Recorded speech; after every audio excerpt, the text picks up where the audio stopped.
प्यार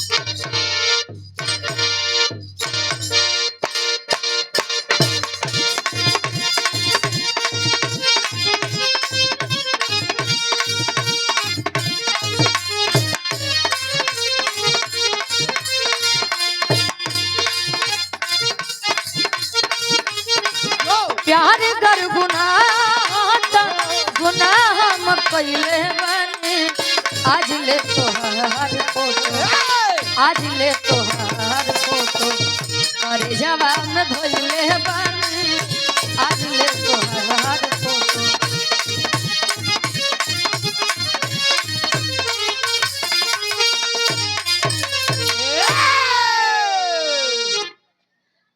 माहौल बड़ा बढ़िया बा।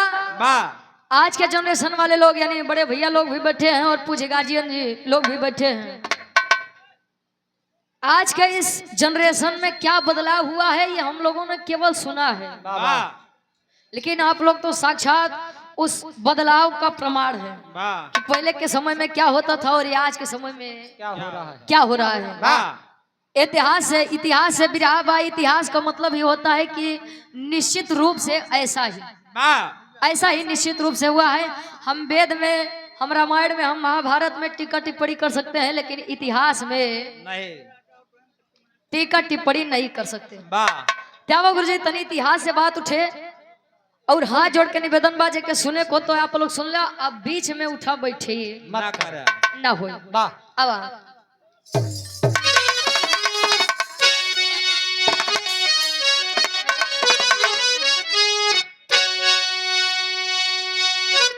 इंसाफ करने का जज्बा कहाँ,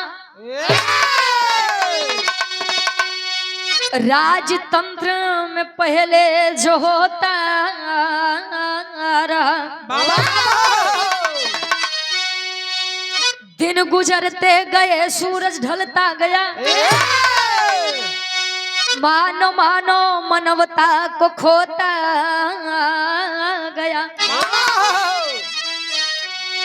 राजतंत्र की कहती मैं गाथा सुनो, बादशाहों का जब ये जमाना रहा,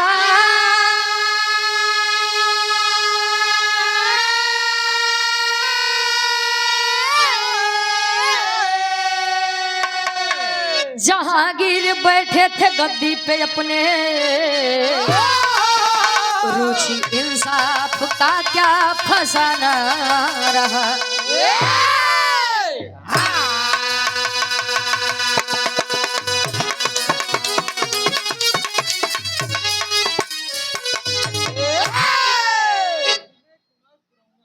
विनय कुमार का जज्बा कहाँ, राजतंत्र में जो पहले होता रहा। राजतंत्र का मतलब पढ़े लिखे लोग बैठे हैं, राजतंत्र का मतलब होता है कि राजाओं का शासन। अगर राजाओं का शासन चल रहा है, राजा के घर में कोई औलाद हुई, संतान हुई, वो संतान चाहे कान से उसको सुनाई न दे, आंखों से दिखाई न दे, मुंह से बोल नहीं पाए, लेकिन फिर भी वह राजा कहलाएगा।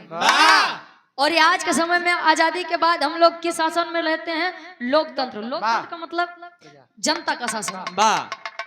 एक बात जान लीजिए, जहां पर सरकार से जनता डरती है वहां पर तानाशाही होता है, और जहां पर जनता से सरकार डरती है वहां पर स्वतंत्रता होती है। अभी आप लोग विचार करिए, आप लोग तानाशाही शासन में रह रहे हैं, स्वतंत्रता शासन में रह रहे हैं। ए भैया कहानी बा इतिहास से जहांगीर और नूरजहां बेगम के कहानी बा। कहानी के शुरुआत अही बिरहा में शुरू में हम आप लोगन से एक प्रश्न करब का दिक्कत बा, का दिक्कत बा? तू ही लोग तो उनका लाइन के जाता है, लग जा 70 चलाई दखले जेके सुने के बाद फिर से कहते सुने कहो तो बैठा, नहीं तो आ देखा रास्ता बहरे के बाद। गवैया मतलब इतना देर से माहौल बनाता है, एक जने आज 75 वाली लेके काम खराब, बाद में ये होता है कि पता नहीं क्या कर विवाह करवाए रहे, मजे नहीं आए। शुरू में जो विरह को सुनने वाले लोग हैं उनसे मेरा एक प्रश्न है। क्या प्रश्न है गुरुजी? एक लाइन मिजाजी गजल लगत बा।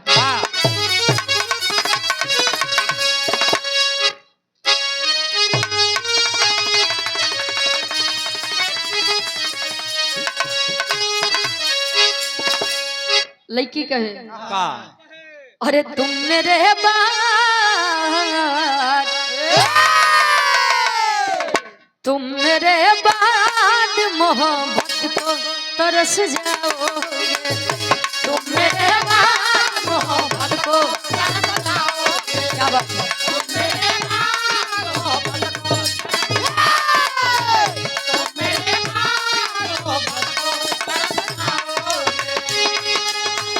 तुम मेरे बाद मोहब्बत को तरस जाओगे। मोहब्बत को तरस जाओगे।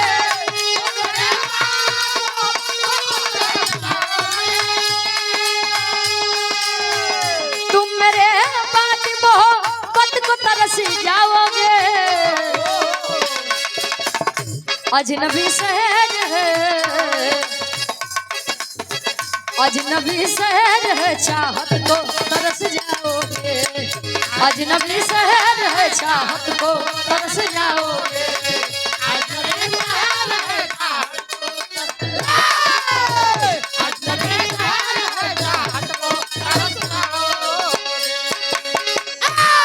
और इन विरह को जो सुनने वाले हैं, आजादी कहती है कि देश का विकास करिए, लेकिन आजादी पाए के बाद लोग विकास कहाँ करत हैं? विनाश करत। 2 टाइम का खाए के पाई जाए, बढ़िया से कपड़ा पहन ले, तो ओकरे बाद देश दुनिया में का होत बा हम संतन से का परी। भैया पहला सवाल है आप लोगों से, कैसे?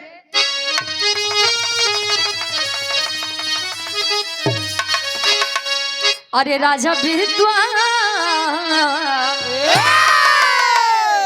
राजा विद्वान में स्थान किसका ऊंचा है? राजा विद्वान में स्थान किसका ऊंचा है? राजा विद्वान में स्थान, राजा विद्वान में स्थान किसका ऊंचा है? राजा विद्वान में, राजा विद्वान में स्थान किसका ऊंचा है?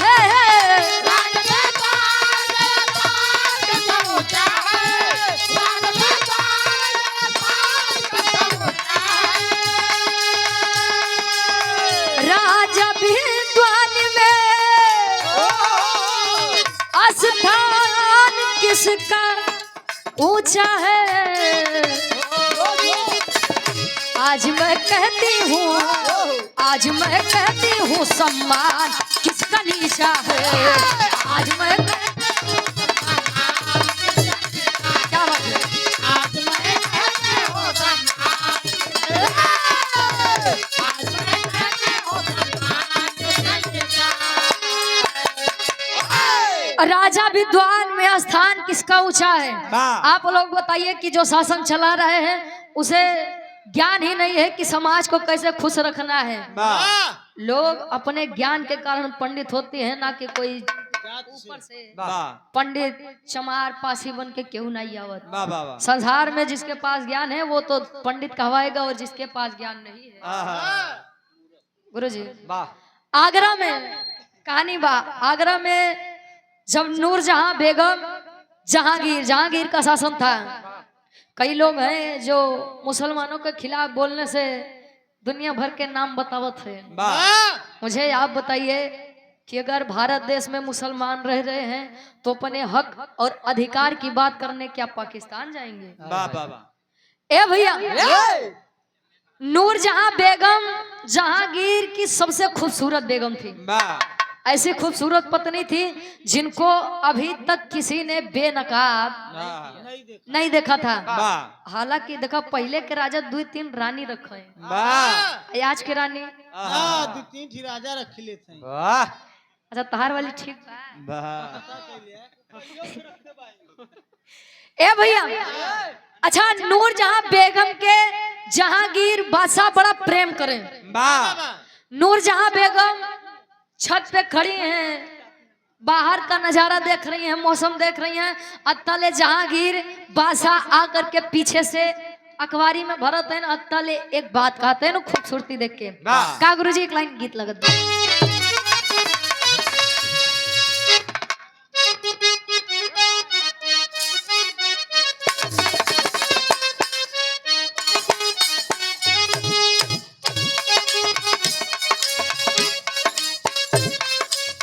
क्या बात है, वाह।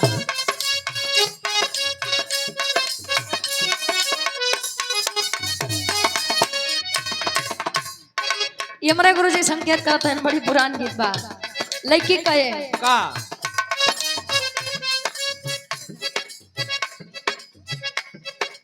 कजरा मोहब्बत वाला कहे कजरा मोहब्बत वाला अखियों में ऐसे डाला। कजरा मोहब्बत वाला अखियों में ऐसे डाला। कजरा मोहब्बत वाला अखियों में ऐसे डाला। कजरा मोहब्बत वाला अखियों में ऐसे डाला। कजरे ने ले ली मेरी जान, हाय रे मैं तेरे कुर्बान। कजरा मोहब्बत वाला अखियों में ऐसे डाला। कजरे ने ले ली मेरी जान। आंसू दुनिया है मेरे पीछे लेकिन मैं तेरे पीछे। दुनिया है मेरे पीछे लेकिन मैं तेरे पीछे। दुनिया है मेरे पीछे लेकिन मैं तेरे पीछे। गुरुजी 100 रुपया। अच्छा दादा हो। दुनिया है मेरे पीछे लेकिन मैं तेरे पीछे। दुनिया है मेरे पीछे लेकिन मैं तेरे पीछे। दुनिया है मेरे पीछे लेकिन मैं तेरे पीछे। दुनिया है मेरे पीछे लेकिन मैं तेरे पीछे। अपना बना ले मेरी जान, हाय रे मैं तेरे कुर्बान। दुनिया है मेरे पीछे लेकिन मैं तेरे पीछे। अपना बना ले मेरी जान, हाय रे मैं तेरे कुर्बान। बड़े इनका फरमाइश भला जेकर पिरा भैया सुना देते या मुंह में खड़ो रह कि हाँ सुनाइए सुनाइए कुछ बढ़िया लगे। देखा जहांगीर नूर जहां बेगम को जब पीछे से पकड़े ताले खूबसूरती के बखान देखिए। अगर कोई चीज खूबसूरत है सुंदर है तो उसका बखान करने में कोई शर्म नहीं है। चाहे सुंदर आदमी हो, सुंदर वस्तु हो, कुछ भी हो, चाहे सुंदर लड़की हो। जहांगीर नूर जहां बेगम की तारीफ कर रहे हैं। आय हाय का आय हाय रे मेरी रानी गजबे बात तुम्हारी जवानी। आय हाय रे मेरी रानी गजबे बात तुम्हारी जवानी। आय हाय रे मेरी रानी गजबे बात तुम्हारी जवानी। आय हाय रे मेरी रानी गजबे बात तुम्हारी जवानी। आम के फाकी जैसे यार देख लू तरु की जाला सा। आय हाय रे मेरी रानी गजबे बात तुम्हारी जवानी। आम के फाकी जैसे यार देख लू तरु की जाला सा। आय हाय रे मेरी रानी गजबे बात तुम्हारी जवानी। आम के फाकी जैसे यार देख लू तरु की जाला सा। आय हाय रे मेरी रानी वाह, खुदा ने क्या आपको बनाया है। वाह वाह वाह माशाल्लाह माशाल्लाह। वाह क्या नूर है। क्या नूर है चेहरे का हमारी नूर जहां बेगम का। अरे वाह। कभी कभी पत्नियों की तारीफ कर लेनी चाहिए। हमका लागत देखे ही कि अगर केहू अपने मेहरारू के तारीफ कोई दे तब मेहरारू अगर 2 रोटी दे के हुई तो खुशी में 4 रोटी लाई। आय हाय हमार सैया लग खाई ला। तले जब नूर जहां बेगम पलट कर देखती हैं जहांगीर को तले देखते हैं बा तले एक बात और कहे नूर जहां बेगम से कहा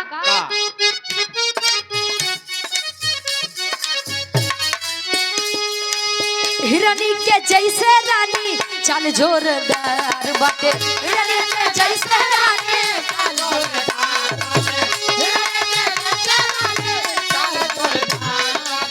कमर कमानी जैसे सुना लचकदार बाटे। कमर कमानी जैसे सुना लचकदार बाटे।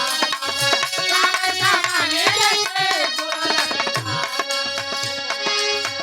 बाहों में आजा रानी, बाहों में आजा रानी, लेकर के यमुना नूरानी, बाहों में आजा रानी, लेकर के यमुना नूरानी, बाहों में आजा रानी, लेकर के यमुना नूरानी, बाहों में आजा रानी, लेकर के यमुना नूरानी, मौसम के रूप होवे खास, देखे लू तरु की जलसा, बाहों में आजा रानी, लेकर के यमुना नूरानी, मौसम के रूप होवे खास, देखे लू तरु की जलसा, बाहों में आजा रानी, लेकर के यमुना नूरानी, देखे लू तरु की जलसा। इंसाफ क्या होता है इस बिरहा में हम बताएंगे। अबे तक केवल तारीफ तक चला है गुरुजी। जहांगीर नूरजहां बेगम जहांगीर की बात आप लोग सुने होंगे, ऐसा नहीं है कि कोई इंसान इतिहास नहीं पढ़ा होगा। जहांगीर तारीफ करे तो नूरजहां बेगम एक बात कहे, सैया ए बादशाह जी, ए हमार राजा, पहले हमार बात सुना। कौन सी बात? कहें देखिए मैं आपके पास तभी आऊंगी जब आप मेरी शर्त को मानेंगे। कौन शर्त बाहो? कहें कि शर्त यह है कि आप मुझे धनुष बाण चलाना सिखाएंगे। कहे ठीक मंजूर है। धनुष बाण आया। अच्छा धीरे धीरे समय बीतत बा। आज धनुष बाण की आज के समय में ट्रेनिंग देते हैं गुरुजी। धनुष बाण चलावे सिखाते हैं ना। एक दिन ऐसा बीता कि बादशाह जहांगीर अपने राज में टहलने के लिए घूमने के लिए गए। नूरजहां बेगम अकेली खड़ी हैं, तले मन विचलित हो रहा है। सोच रही हैं कि क्यों ना आज अपने इस परीक्षा का अपने इस ज्ञान का थोड़ी परीक्षा ली जाए। धनुष बाण लेकर आई। धनुष पर जब बाण चढ़ाई, छत के बाहर जहां पर खड़ी होती थी वहीं पर एक बहुत बड़ा पेड़ था। पेड़ रहे तब पेड़ पे एक कौवा बैठा था। कौवा बैठा था और तले जहां पर कौवा जिस पेड़ पर बैठा था वहीं के नीचे एक घाट था जहां पर धोबी और धोबिन दोनों कपड़ा धो रहे थे। और तले धनुष पर बाण चढ़ा है नूरजहां बेगम का। अतले होत का गुरुजी गीत बदलत बा।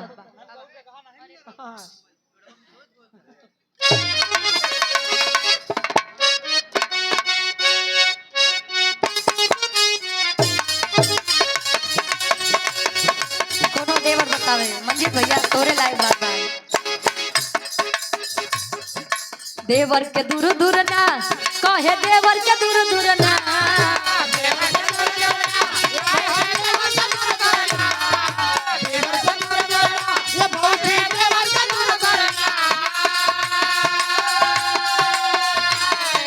देवर के दूर दूर ना कहे, देवर के दूर दूर ना, भौजी भतरे के खिलावे कहे, देवर के दूर दूर ना, भौजी भतरे के खिलावे कहे, वाह मंजी भैया।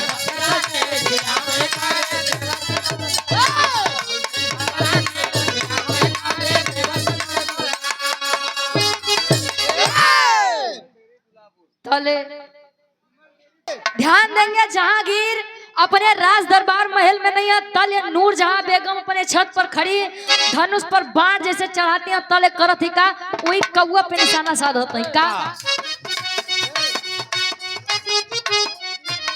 राजेंद्र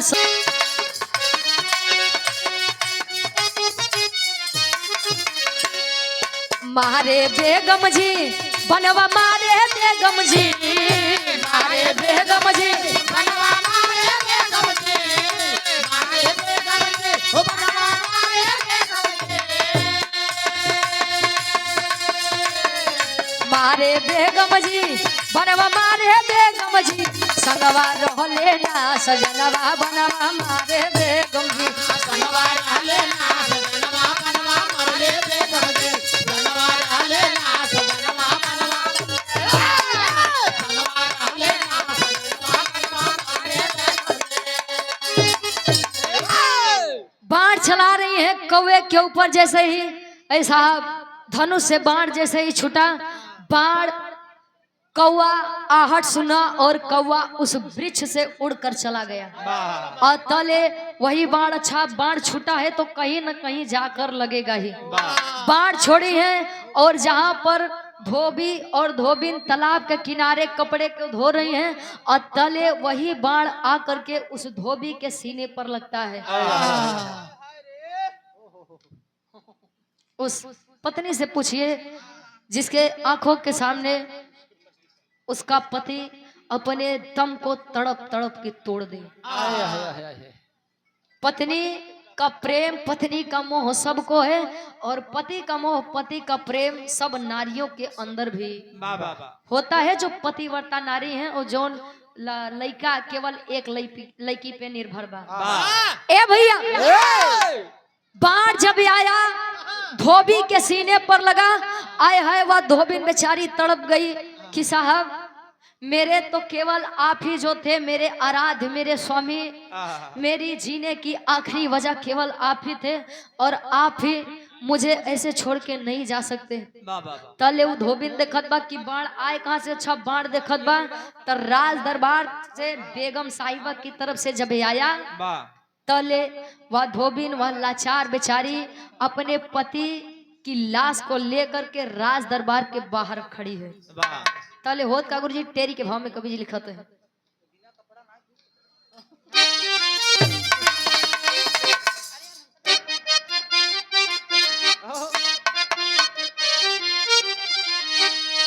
अरमान सारा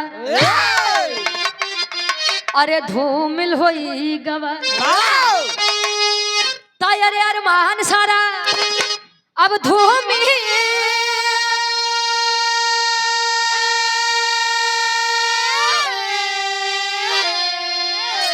तो यार सारा अब धूमिल होई गवा। बेगम बाण चलाई मरा एक इंसान,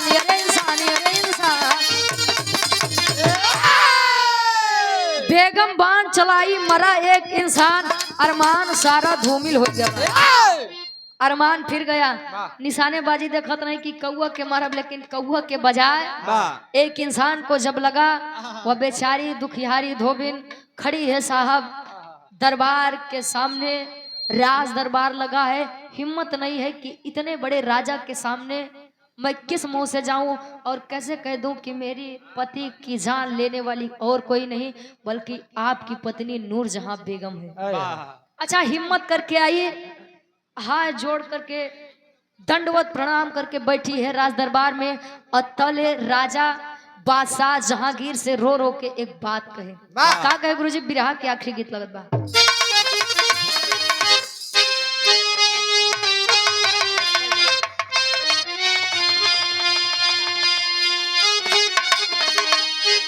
कोनो लड़का कहे अरे क्या तुम्हें पता है ऐ गुलशन, क्या तुम्हें पता है ऐ गुलशन, मेरे दिल बरियाने वाले हैं, क्या तुम्हें पता है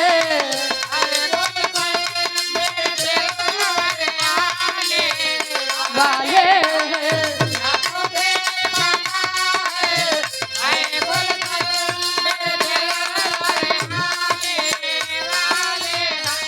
कलिया न बिछाना राहों में, कलिया न बिछाना राहों में, हम दिल को बिछाने वाले हैं, क्या तुम्हें पता है ऐ गुलशन, मेरे दिल बरियाने वाले हैं, कलिया न बिछाना राहों में, हम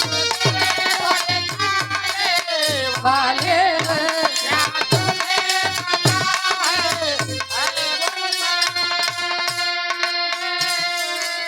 ए भैया ए बाबू, वह गरीब दुखियारी बाबा लाचार धोबिन जिसका पति हाल ही में मरा है, इस संसार को छोड़कर गया है, हाथ जोड़कर खड़ी जहांगीर पूछ रहे हैं क्या बात है बोलो। तले कहे कि मेरी इतनी औकात नहीं है कि मैं आपके सामने कुछ कहूं, लेकिन मैं मजबूर हूँ अपने दुख के कारण। वाह वाह वाह। किस लिए मजबूर हूँ? कहे का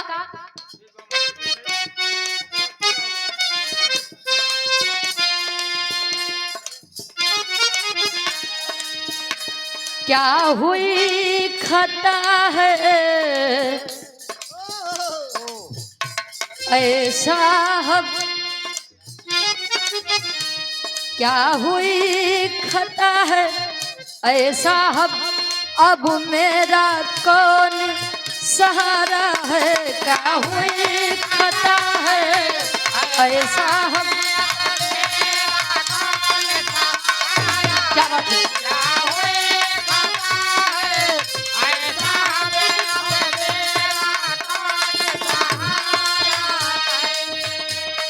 मैं दीन दुखी हूँ खुद राजन, मैं दीन दुखी हूँ खुद राजन, मेरे पिया को बेगम ने मारा है। क्या हुई खता है ऐसा हम, अब मेरा कौन सहारा है। मैं दीन को बेगम ने मारा है।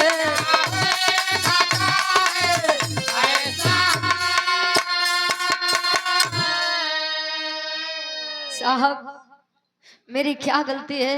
हाय हाय। मेरे इस पति की क्या गलती है? आहा। हम तो अपना काम करने के लिए आए थे और बिना गलती को मेरे पति को मौत की सैया दे दी। आहा।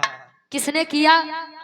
मेरी जरूरत तो नहीं है मैं नाम ले लूं, लेकिन आपकी पत्नी आपकी बेगम साहिबा नूरजहां बेगम ने किया है। वाह जहांगीर खड़े हुए हैं। लड़की आया, लड़की तू कैसे कह सकती है कि तेरे पति को मारने वाली और कोई नहीं बल्कि मेरी बेगम नूरजहां बेगम है? क्या सबूत है? क्या मैं सबूत आपको दिखा सकती हूँ। क्या दिखाएगी? वही बाण जो बाण मेरे पति को लगा है। क्या आप उस बाण को पहचान लेंगे? हाँ बिल्कुल, लेकर आओ। ताले करत है का पापड़ के भाव में कवि जी लिखते हैं। जा करके बाण लेकर आती है और बाण सामने रखती है। स्वामी बादशाह साहब यही है वह बाण जो बाण आकर के मेरे पति के सीने पर लगा है। अभी आप बताइए कि ये बाण आपका है या आपकी पत्नी का? आपके ही दरबार से आया है नूरजहां बेगम की बात को सुन करके। वही बात कि मैंने ही उन्हें चलाना सिखाया था धनुष बाण, ये उन्हीं की गलती है। तले भाई ऐसा होना चाहिए न्याय, जो ना धर्म देखे न अमीरी देखे न गरीबी देखे, सीधे ही जहांगीर बेगम उस भरे दरबार में ऐलान करते हैं। कौन चीज के ऐलान बा? पापड़ के भाव में कभी जी लिखा।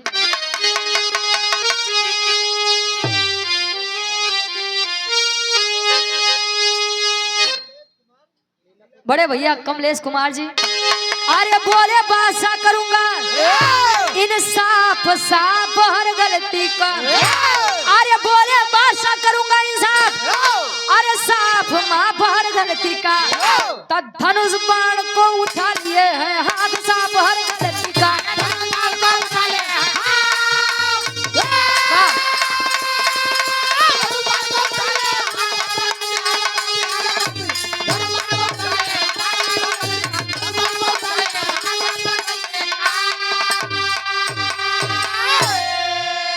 अरे बेगम को बोले बादशाह आओ बेनकाब हो, तयाब के कर्मों का अब होगा आज तब इंसाफ हो। अरे सुन के सजा गया है, अरे सुन के सजा सभा गई है, अब काफ माफ हर गलती का। ता धनुष बाण पर लिए चढ़े इंसाफ माफ हर गलती का।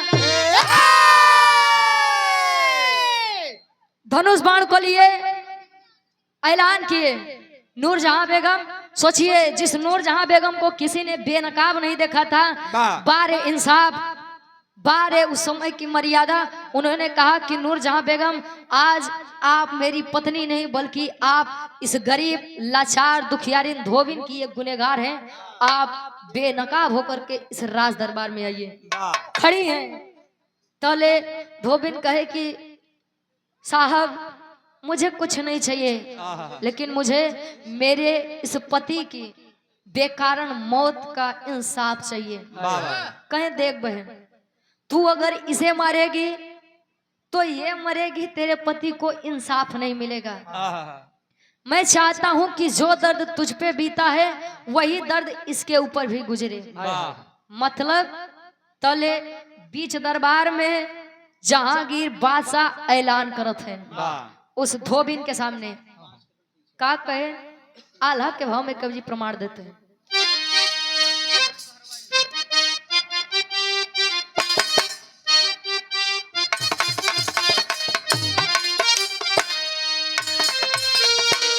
अरे बादशाह धोबिन को था माय धनु बनवा बाबू,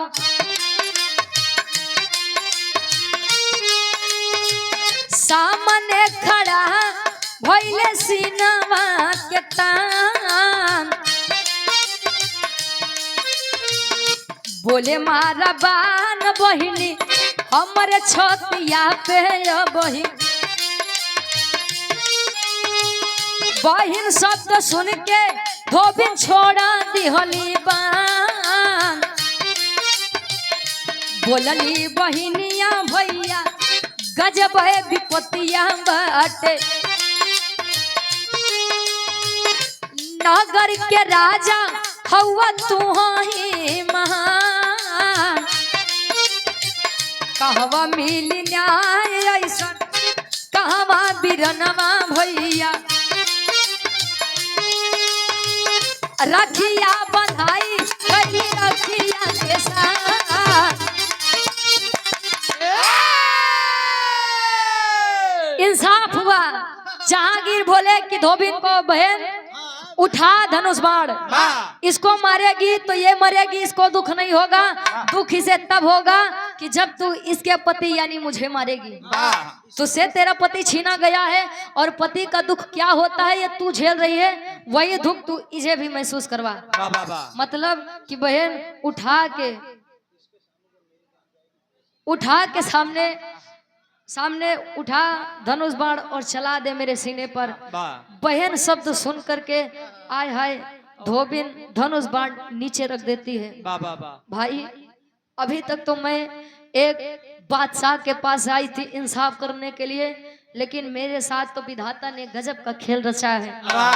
मैं जात की हिंदू हूँ और ये आप जात के धर्म है।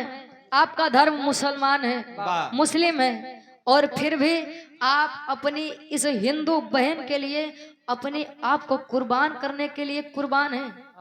धन्य है ऐसे बादशाह, ऐसे राजा ना ही कभी हुए थे और ना ही कभी होंगे, जिसने एक धर्म की बहन के लिए अपनी जान की आहुति देने के लिए ऐलान कर दिया।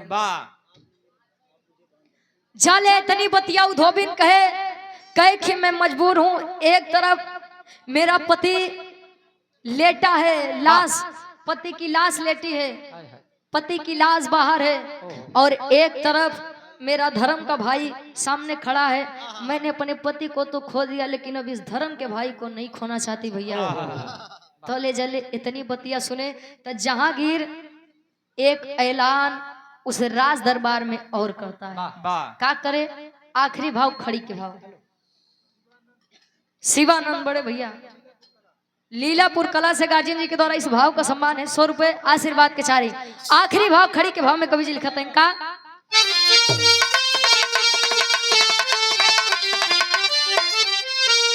अरे मिला है कितना प्यार मुझे, अरे तुझसे बहना तो मिला है कितना प्यार मुझे, अरे तुझसे बहना बाहर जाओगी नहीं इस महल में रहना।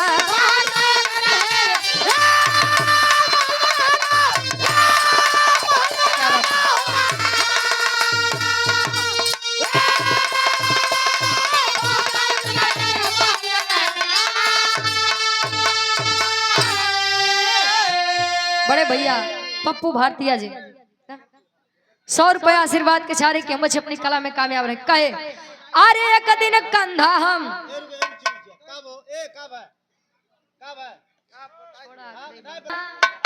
देते ही एग्जाम्पल देते बैठा रहा। मिला है कितना प्यार मुझे तुझसे बहना है, कहीं जाओगी नहीं तुम इस महल में रहना। जब तूने अपने इस भाई को भाई मान ही लिया है तो बहन अब तुझे दर दर की ठोकरें खाने की जरूरत नहीं है। आज से तुम इस महल में ही रहोगी और अब मैं अपने भाई होने का फर्ज निभाऊंगा और तेरे पति यानी मेरे धर्म के बहनोई को मैं हिंदू धर्म के रिवाज से ही अंतिम संस्कार करूंगा। लेकर आए अर्थी जहांगीर और आखिरी चिता नसीब हुई उस धोबी को राजा बादशाह जहांगीर के हाथों में। ये है साहब इंसाफ। जब लोग हमें गद्दी पर बैठाते हैं, गांव के लोग प्रधान को चुनते हैं तो ये नहीं सोचते हैं कि होने वाला प्रधान यादव हो कि पंडित हो, चमार हो, पासी हो, नहीं, निष्पक्ष फैसला करते हैं। और प्रधान को ये भी यही चाहिए, प्रधानमंत्री को भी यही चाहिए, मुख्यमंत्री को भी यही चाहिए कि भारत देश में रहने वाला इंसान यदि आपको उस पद पर बैठाता है तो बड़ी उम्मीद, बड़े सपने लिए बैठाता है। हमें यह चाहिए कि हम निष्पक्ष होकर के उसका निर्णय करें, फैसला करें। और नहीं तो आज के समय में देखा थे, अब ढेर कुछ नहीं बताऊं, बिरहा का मेन पॉइंट मेरा यह था कि इंसाफ होना चाहिए, चाहे हिंदू हो, मुसलमान हो, सिख हो, ईसाई हो, चाहे जो धर्म हो। धर्म और मजहब मैटर नहीं करता है। लेकिन अब कितना जनक ई सन्ने बर लागत हुई कि यार पता नहीं का गबत बा।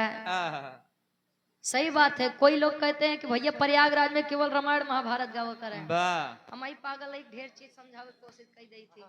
वाह इनकर फरमाइश बा कि भला जेकर पिराए वही जाने दूसर के हो का जाने। जब एक बार कह देते हैं कि बिरहा गा रहे हैं, बिरहा में टीका टिप्पणी मत करिएगा तो आप लोगों को शायद समझ में नहीं आता है।